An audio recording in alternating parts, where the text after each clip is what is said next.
Assalamualaikum warahmatullahi wabarakatuh. Bertemu lagi di podcast kami. Untuk kali ini, podcast kami akan membahas tentang materi-materi yang sekiranya sedang dibutuhkan oleh para ayah dan bunda di masa pandemi ini.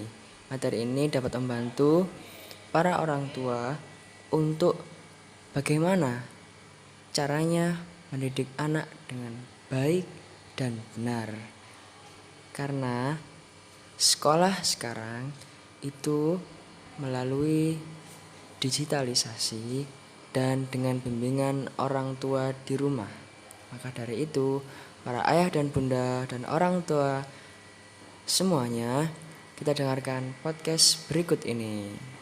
Langsung saja kepada narasumber kita. Check it out.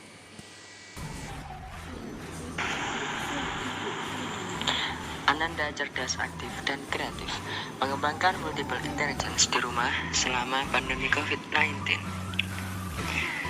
Kita pasti, jika mendengarkan kata COVID-19, kita akan sering dihubungkan dengan social distancing dan physical distancing. Pastinya bertanya-tanya dalam diri kalian, apa sih bedanya antara social distancing dan physical distancing itu? Adapun kalau social distancing, kita itu cenderung disuruh untuk menjaga jarak sama orang lain. Adapun kalau physical distancing, itu cenderung kita disuruh untuk menjaga badan kita atau fisik kita agar tetap stay healthy. Dan juga dilakukan dengan stay at home, belajar di rumah, dan waktu bersama dengan keluarga akan lebih banyak.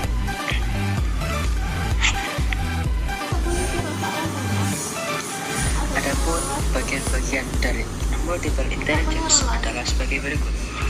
Yang pertama adalah beneficial fun activity. Artinya kita memanfaatkan waktu melakukan aktivitas yang bermanfaat serta menggembirakan. Yang kedua adalah learning activity developing, yaitu belajar itu nggak harus tentang 3M, bisa membaca dan matematika. Adapun syarat aktivitasnya adalah kita harus cerdas, kreatif, dan aktif. Nah, tapi jangan lupa kita juga harus gembira. Selanjutnya, multiple intelligence itu dibagi menjadi 9. Berikut rinciannya. Yang pertama, linguistik. Yang kedua, logismatik. Yang ketiga, fisik, spesial, intrapersonal, musik, naturalistik, spiritual. Nah, kali ini kita akan membahas tentang cerdas. Cerdas dibagi menjadi 9. Cerdas kata, cerdas gambar, cerdas musik, cerdas diri, cerdas angka, cerdas buku, cerdas orang, cerdas alam, dan cerdas jiwa. Nah, sebelum lanjut kita membahas tentang cerdas, sebelumnya kita akan membahas aktivitas bersama. Nah, aktivitas bersama ini dibagi menjadi 2, yaitu apa yang bisa dilakukan oleh anak dan apa yang bisa dilakukan oleh orang tua. Nah, tadi kan sudah dijelaskan tentang berbagai macam cerdas. Nah, sekarang kita lanjut untuk membahas tentang apa sih itu cerdas. Nah, yang ini kita akan membahas tentang cerdas kata. Cerdas kata adalah membaca berbagai jenis bacaan dan menemukan kosakata baru, mengarang cerita, puisi, sajak, atau dongeng, melakukan storytelling untuk menghibur atau memotivasi, belajar bahasa asing lewat percakapan, video, lagu. Nah, selanjutnya di slide 11 kita akan membahas tentang cerdas angka. Kecerdasan angka meliputi yaitu menyusun puzzle atau mengenal bentuk geometri yang dibuat sendiri dari bahan flanel, kertas, kayu, triplek atau benda apapun yang sekiranya dapat dibuat menyusun puzzle dan tidak membahayakan untuk kesehatan anak. Selanjutnya, membicarakan tentang kecerdasan angka, dapat pula kita akan membahas tentang perbandingan dan hubungan sebab akibat tentang sesuatu. Misalnya, ketika kita membuat suatu permainan atau suatu perhitungan, mengapa angka ini dibagi dengan angka ini atau ditambah dengan angka ini menjadi suatu angka yang baru. Misalkan contoh, kenapa 3 ditambah 3 sama dengan 6? Itu adalah hal mutlak ketika suatu angka ditambah dengan angka yang lebih tinggi atau angka yang lebih rendah akan menghasilkan suatu angka yang baru. Itu juga akan meliputi tentang kecerdasan angka.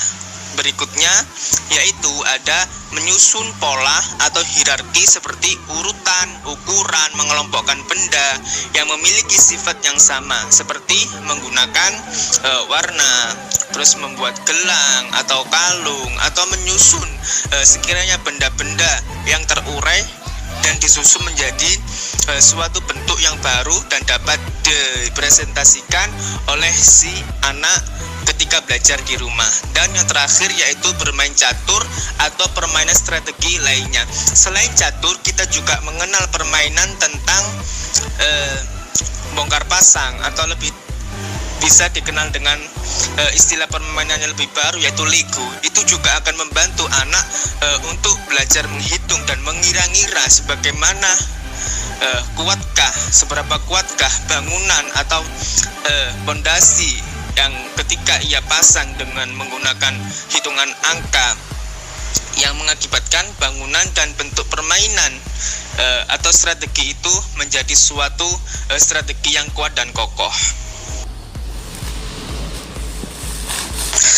Nah, selanjutnya setelah kita membahas tentang cerdas angka atau kecerdasan tentang angka, kita akan membahas tentang kecerdasan tubuh. Kecerdasan tubuh itu juga meliputi menari dan melatih keseimbangan badan, keselarasan bentuk tubuh, dan melontarkan otot-otot. Hal ini juga dapat dilakukan dan dilatih melewati olahraga ringan seperti lompat tali, mengangkat beban yang sekiranya beban itu tidak memberatkan si anak, lalu berjalan di atas garis, berjalan di atas papan, dan bermain mengangkat atau bermain jungkat-jungkit. Itu juga mereka akan belajar bagaimana kecerdasan tubuh dan melatih keseimbangan, keselarasan, dan melenturkan otot-otot yang ada dalam dirinya. Selanjutnya yaitu berolahraga atau mengerahkan tubuh dengan teratur seperti bersepeda, berenang, dan olahraga ringan yang sekiranya tidak mencederai secara langsung baik secara fisik dan lainnya. Selanjutnya yaitu menggunakan bahasa tubuh dan koordinasi tangan dan mata. Itu juga dapat diformulasikan dengan bermain seperti bersepeda, berenang, dan bermain Lego. Selanjutnya yaitu permainan olah fisik yang berani berbahaya dan menguji nyali seperti senam, lompat tali, flying fox, dan berjalan di atas titian. Itu juga akan mengajarkan kepada si anak untuk belajar bagaimana mengolah tubuh, mengolah pikiran dan perasaan, menjadikan dirinya berani, lebih siap dan berhati-hati dalam setiap hal dan kejadian yang tidak disangka-sangka. Nah, selanjutnya yaitu cerdas musik atau kecerdasan mengenai musik atau suara. Yang pertama yaitu mendengarkan atau merekam suara, seperti suara jangkrik, siul burung, atau orkestra alam. Nah, di sini orang tua bisa memandu dan mengajarkan si kecil dan bertanya, suara apakah binatang ini? Suarakah apakah binatang ini? Di situ juga akan si kecil merekam dengan memorinya, akan belajar bahwasanya setiap makhluk hidup mempunyai suara ciri khas tersendiri dan sebagai identitas makhluk hidup tersebut. Selanjutnya yaitu memainkan alat musik tradisional dan modern. Alat musik juga akan membantu perkembangan kecerdasan musik bagi si anak apabila orang tua senantiasa mengawasi, membimbing dan mengajarkan dengan halus dan pelan. dan disertai dengan dorongan-dorongan motivasi yang baik akan menjadikan pola pikir anak, kesiapan anak untuk belajar lebih selektif, lebih sabar, dan lebih menghargai waktu untuk belajar tentang mengenal potensi dirinya mengenai dunia musik. Selanjutnya yaitu menciptakan atau mendengarkan lagu atau melodi dan instrumen musik. Menurut penelitian, ketika seorang bayi atau suatu janin yang masih di dalam kandungan didengarkan dengan suara-suara musik, ritme yang pelan atau ayat-ayat Al-Quran, akan membangkitkan kecerdasan otak hingga beberapa persen dan menjadikan anak tersebut aktif dalam berbahasanya. Dan anak-anak kita juga bisa ajarkan dengan bernyanyi atau bersenandung.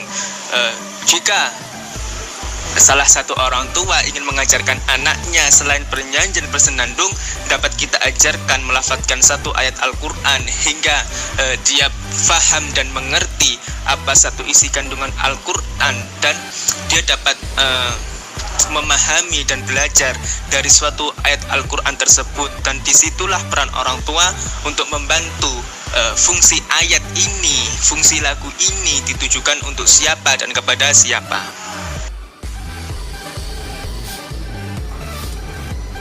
Selanjutnya yaitu cerdas gambar atau bagaimana cara mengolah suatu objek grafis menurut pandangan atau pengetahuan anak-anak kita. Yang pertama yaitu berolahraga yang melatih kemampuan estimasi terkait jarak, misalkan bola basket, sepak bola, badminton, mobil balap, dan sekiranya suatu olahraga yang sekiranya mengukur suatu jarak dan suatu masa.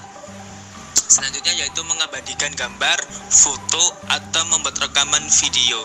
Nah, mengabadikan suatu gambar, foto, atau membuat rekaman video juga dapat dilakukan oleh orang tua ketika anak sedang belajar. Hal ini mampu meningkatkan dan mampu mengajarkan kepada si kecil bahwasannya dia mau di masanya lalu mempunyai suatu peran penting dan bisa membahagiakan kedua orang tuanya dengan proses belajar menggambar, karena dari belajar menggambar tersebut juga menentukan dan juga bisa dilihat kemampuan orang tersebut di bidangnya masing-masing seperti seni. Selanjutnya yaitu bermain Lego, membuat miniatur bangunan atau ruang, membuat desain, slide presentasi, poster, dan lain-lain. Ini juga akan membantu dan mengajarkan kepada diri kita, khususnya untuk anak-anak kita, mengajarkan kreativitas mengenai animasi, gambar, desain, poster, atau gambar-gambar yang lain. Hal ini akan mengangkat kemampuan dia untuk memanajemen tentang bentuk suatu wilayah, suatu ruang, suatu gambar. Dan yang terakhir yaitu membaca sebuah dena, peta, diagram, dan grafik. Ketika seorang anak telah mampu dan cerdas dalam bidang gambar, dia akan sangat mudah sekali membaca suatu dena, suatu peta, diagram, dan grafik tanpa ada merasa kesulitan, karena di masanya yang akan belajar saat ini telah terbiasa dan dibiasakan belajar tentang gambar dan grafik. Berikutnya yaitu cerdas alam atau bagaimana diri kita dan anak-anak kita mengenal, mengeksplor, menjaga, dan merawat alam sekitarnya. Yang pertama yaitu dengan memelihara, akrab, dan menjaga serta melatih hewan-hewan peliharaan. Ketika seorang anak diajarkan melatih, memelihara hewan peliharaan, sang anak akan terlatih dan terbiasa, dan juga akan dibimbing oleh orang tuanya untuk berlatih peduli, simpati, dan saling menjaga alam lingkungannya. Yang kedua yaitu mengenali hewan, seperti mengunjungi kebun binatang, membaca ensiklopedia, membaca suatu fabel, melihat channel video yang sekiranya membangkitkan rasa penasaran dan menggugah karisma pendidikan dia, agar supaya dia mau menjaga, memelihara, dan peduli terhadap alam sekitar dengan menyayangi, melatih, dan menjaga hewan-hewan dan tumbuhan yang ada di sekitarnya. Berikutnya yaitu mengklasifikasikan, mengelompokkan, membagi, dan memahami kehidupan flora, fauna, dan bagian lain dari alam semesta dengan cara bermain di pantai, di pegunungan, di danau, di sungai, tentunya dengan bimbingan dan penjagaan orang tua. Hal ini akan memberikan suatu dorongan untuk anak agar peduli dan agar mencintai alam sekitarnya. Yang terakhir yaitu dengan berkebun dan mengoleksi bunga-bungaan, daun-daun, dan berbagai macam pernak-pernik tentang alam-alam tersebut, agar supaya anak mengetahui apa manfaat dari bunga-bunga, manfaat dari daun-daun yang ada di alam sekitarnya. Nah, selanjutnya yaitu ada cerdas diri atau bagaimana memanajemen diri, menjaga diri, yaitu dengan mengajak dialog, berbicara dan menanyakan perasaan, pemikiran, persetujuan, alasan, dan pendapat-pendapat sang anak mengenai suatu hal. Hal ini akan mengajarkan kepada sang anak untuk satu, berani bertanya, berani menjawab, dan berani menghadapi suatu masalah dengan solusi-solusi kecil. Misalkan ketika sang anak terjatuh, lalu ia menangis dan tidak berani mengatakan kepada kedua orang tuanya, lantas orang tua mengatakan dan bertanya kepada sang anak, "Kenapakah engkau menangis?" Dengan sedikit sentuhan, dengan sedikit arahan, maka sang anak akan mengatakan bahwasanya dia telah terjatuh dari sepeda. Ketika kita melihat sang anak jatuh, janganlah kita marahi, jangan kita sentak atau kita tegasi dengan nada yang kasar dan keras. Hal itu akan mengakibatkan ketakutan, khawatir dan cemas kepada pemikiran sang anak. Selanjutnya yaitu menulis atau merencanakan agenda kegiatan harian dengan mencatat waktu serta target yang akan dilakukan. Hal ini akan mengajarkan kepada anak untuk menjaga waktu, disiplin, rajin, dan bagaimana dia memanajemen dirinya untuk melakukan suatu aktivitas dengan teratur dan konsisten. Berikutnya yaitu dengan menulis atau mengutarakan masa depan dan cita-citanya dengan mencari informasi profesi atau pekerjaan yang ia inginkan.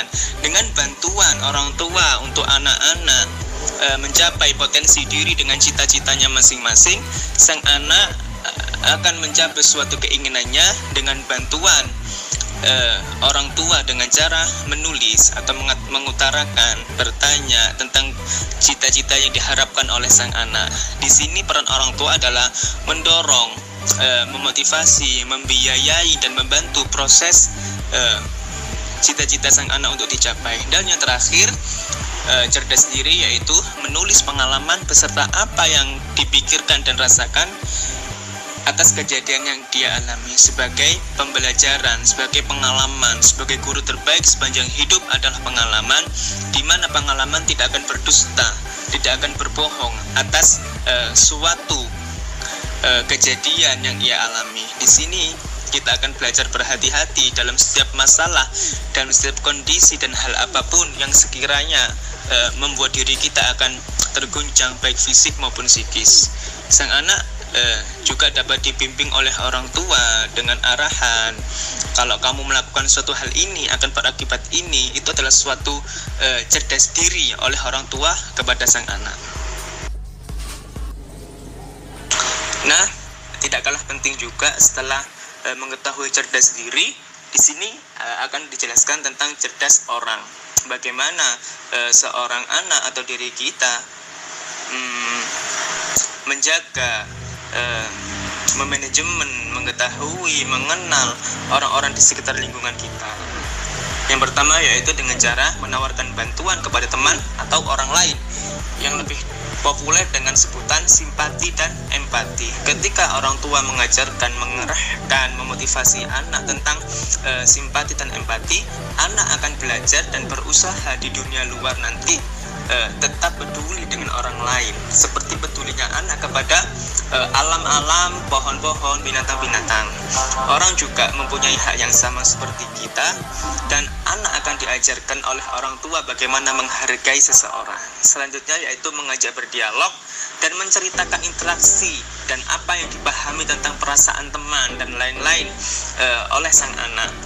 Ketika kita mengajarkan kepada anak, membimbing kepada anak, melihat temannya yang sedang bersedih karena kehilangan sesuatu, maka hendaklah sang anak dengan bimbingan kita di rumah menanyakan, menghibur, mengapa, ada apa, apakah yang bisa saya bantu. Dengan ucapan yang ringan seperti ini sedikit banyak akan mempengaruhi proses pikir sang anak dan proses berpikir teman-temannya dan orang-orang di sekitarnya. Selanjutnya yaitu melakukan kegiatan berkelompok. Hal ini sang anak akan belajar menghargai dan dihargai orang lain, menerima pendapat orang lain, dan belajar ketika suatu pendapatnya tidak diterima oleh orang lain. Yang terakhir yaitu menambah teman baru, relasi baru, melatih percaya diri saat bertemu dan berkenalan dengan orang baru. Dia akan berani bertanggung jawab dan berani mengenalkan identitas dirinya.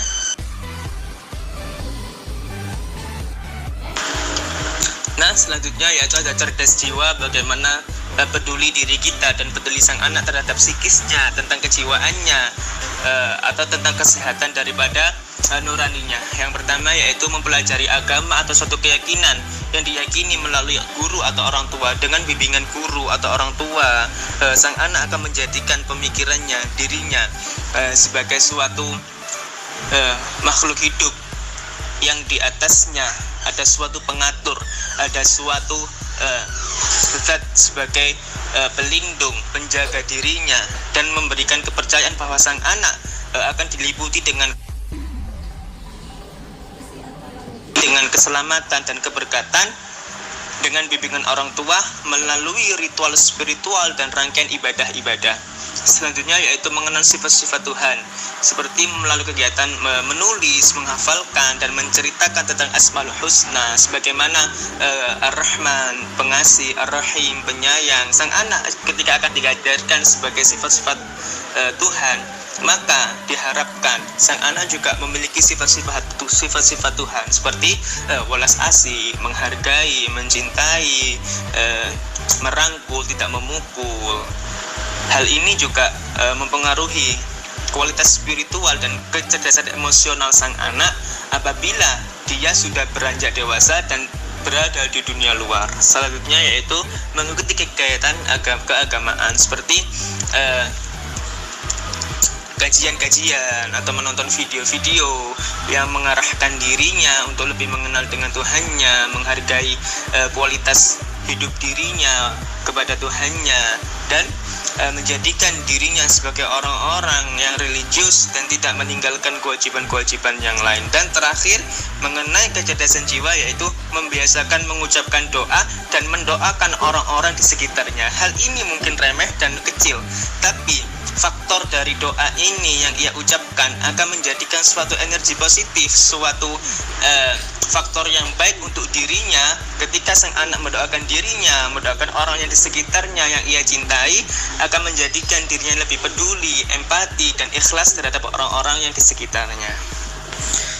Nah, kesimpulan dari berbagai banyak kecerdasan-kecerdasan dan metode belajar yang telah kami sampaikan, yaitu dengan implementasi integrasi kecerdasan, yaitu bagaimana kita menggabungkan suatu kecerdasan satu dengan lainnya tanpa meninggalkan suatu hak dan kewajiban anak. Kita tidak bisa memaksakan hak anak, kita mengambil jalan tengah agar sang anak mau belajar, mau menghargai, dan mau menjaga kualitas dirinya untuk masa depannya dengan cara yang kreatif, yang modern, dan tidak meninggalkan kesan yang buruk terhadap pemikiran sang anak.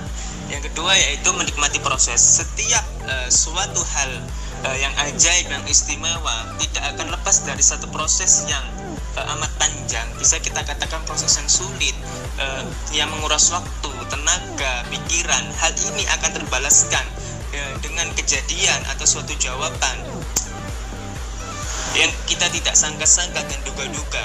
Kita mengajarkan hal kecil kepada sang anak, mengajarkan hal kecil ini dan itu.